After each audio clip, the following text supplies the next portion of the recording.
On December 19, 2003, an Italian blue chip admitted it could not find the billions in cash it had long claimed to hold.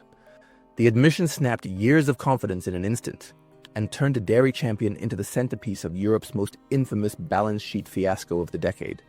What is at stake is bigger than one household brand. The collapse tested how European markets, auditors, and regulators handle complexity when it migrates from trading floors into the grocery aisle. Italy had disclosure rules and a market supervisor in Consob. Banks were supervised by the Bank of Italy. International audit firms were supposed to be the gatekeepers. Yet despite all that scaffolding, a web of subsidiaries, trusts, and paper claims grew so thick that even seasoned creditors mistook fog for liquidity. Pension funds and small savers believed they were financing milk, juice, and biscuits. In reality, much of the story lived inside finance companies whose names most investors never read, in jurisdictions most annual reports only footnoted. At the center stood Parmalat, based in Collecchio near Parma, led for decades by founder Callisto Tanzi. Around him, finance chiefs and treasurers ran group funding and cash management. On the outside were auditors, Deloitte and Touche for the main group, and at key subsidiaries, Grant Thornton, whose signatures conferred trust. Investment banks earned fees, underwriting bonds, and arranging structured notes. Offshore administrators handled Cayman vehicles. On the public side were Consob and the Milan prosecutor's office. Later, because securities had been sold into the United States, the U.S. Securities and Exchange Commission took an interest. Creditors ranged from global asset managers to Italian households that held mini-bonds through their local branches. When the crisis erupted, the government appointed turnaround veteran Enrico Bondi as extraordinary administrator to keep factories running, while investigators mapped where the money had really gone. The timeline reads like a slow build to a sharp break. In the 1990s, the group expanded fast, especially in Latin America and across Europe, funding deals with steady Eurobond issuance. By the late 1990s, internal structures multiplied. Receivables were parked in special-purpose entities. Intercompany balances grew dense. In 2001 and 2002, reported liquidity rose even as the business kept borrowing, an odd pairing that analysts noted but could not quite resolve. In early 2003, ratings commentary began to question why a company that said it sat on abundant cash still paid spreads that implied lenders were unconvinced.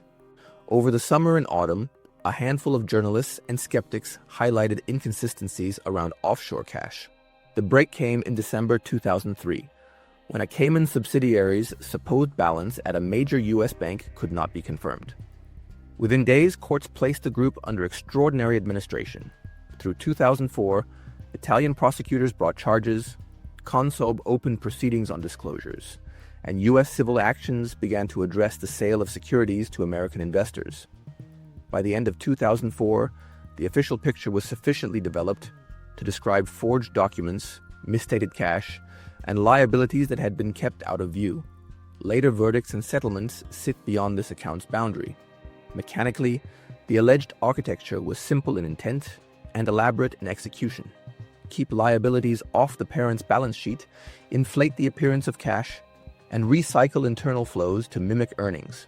A Cayman finance company, most famously Parmalat Financing Corporation, sat at the center. It booked receivables from other group companies and distributors, then funded those receivables through bank lines and private notes. Money that left one pocket often re-entered another after a round trip as income, masking leverage. In some regions, sales could be flattered by circular trades that moved products on paper more than on trucks. The crucial prop was trust in cash. Management pointed to large deposits at first-class institutions. That trust collapsed when investigators found that a key bank confirmation was not genuine. With the prop gone, the edifice of receivables, notes, and derivatives lost its claim to plausibility. Derivative contracts and structured notes added complexity that helped defer pressure. Maturities were rolled. Risks migrated into subsidiaries that most investors did not model. Consolidation choices mattered. If a vehicle could be kept outside the main perimeter, debt stayed out of sight, while the cash it supposedly held still sweetened headline liquidity. The incentives behind the system were powerful. Expansion created a flywheel. Acquisitions lifted revenue. Higher revenue supported new bonds funded more acquisitions. Each turn paid fees to arrangers and validated internal performance metrics tied to growth and liquidity. If an offshore company earned interest on deposits that did not exist, earnings looked steady, a prized trait for a consumer staples issuer. Banks earned underwriting fees and structuring income. Distributors accepted odd terms because the brand dominated shelves and credit was generous. For auditors, the classic asymmetry held: push too hard, and you risk losing a long-standing mandate. Accept documentation that appears proper, and you keep the client.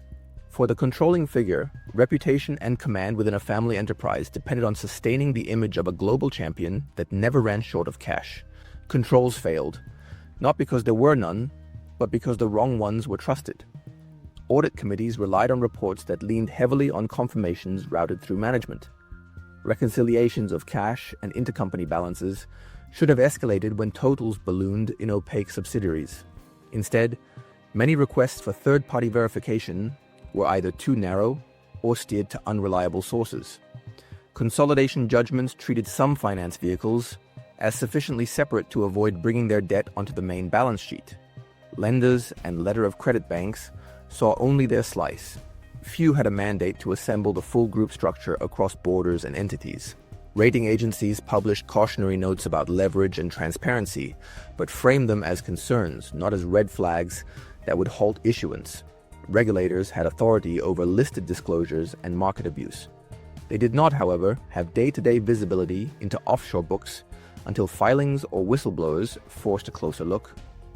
When the forged confirmation surfaced, the story unraveled with startling speed, a sign that one robust, independently obtained bank balance check might have pierced the illusion much earlier. Enforcement and litigation moved quickly within our time frame. In late December 2003, Italian prosecutors opened criminal investigations, seized files, and detained senior figures on suspicion of false accounting and related alleged offenses. Consob began administrative proceedings focused on market disclosures and the truthfulness of financial statements. The extraordinary administration under Enrico Bondi launched civil actions to claw back assets and to pursue parties it alleged had contributed to damages. In 2004, the U.S. Securities and Exchange Commission filed complaints tied to securities sold in the U.S. markets, alleging that investors had been misled by accounts overstating cash and understating debt. Parallel inquiries examined audit work papers and the role of international affiliates that had signed off on subsidiaries. Italian courts dealt with requests for asset freezes and traced documentation chains around Cayman entities. By year-end 2004, charges and regulatory actions were on the record. What came after lies beyond this narrative's hard stop. The damage spread widely. Shareholders saw value evaporate overnight as trading halted and administrators disclosed the shortfall. Bondholders, including European funds and thousands of Italian retail savers, found that instruments they viewed as safe claims on stable cash flows were in fact exposed to a balance sheet whose leverage had been obscured. Suppliers and farmers faced delays and working capital squeezes as the administrator triaged operations and renegotiated terms. Employees lived with layoffs and uncertainty, while viable plants were preserved and non-core assets sold. Reputational fallout reached far beyond one company. Confidence in Italian corporate governance took a hit. Questions reached audit firms whose names appeared on clean opinions.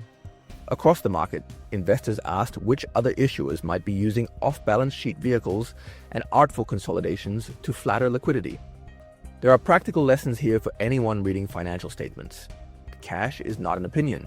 When a company boasts unusually large cash balances, while still borrowing heavily, ask where that cash sits, which legal entities hold it, which banks are involved, and what restrictions apply.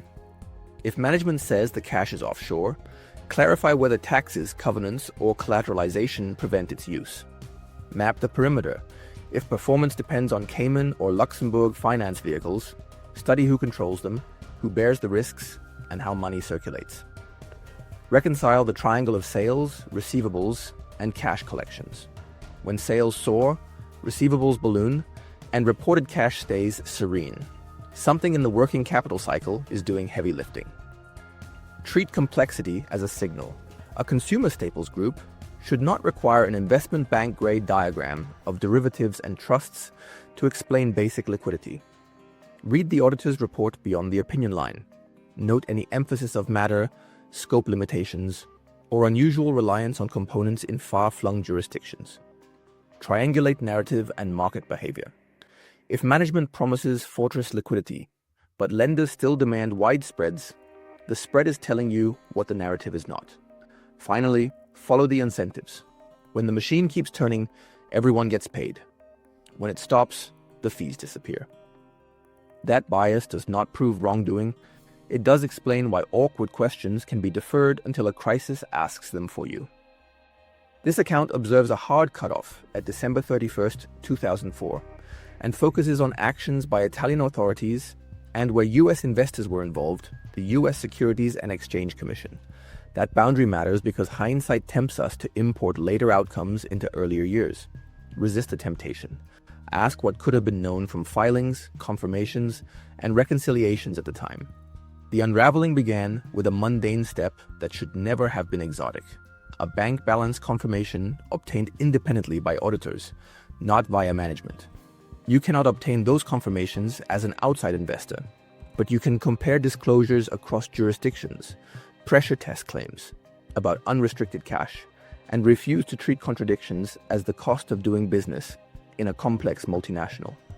If this breakdown helps you spot red flags earlier, before the headlines and before the freeze notices, share it with someone who reads earnings with the same skepticism they bring to crime fiction. If you want more forensic stories told plainly, tightly sourced, and within the legal record, consider subscribing so you don't miss the next case.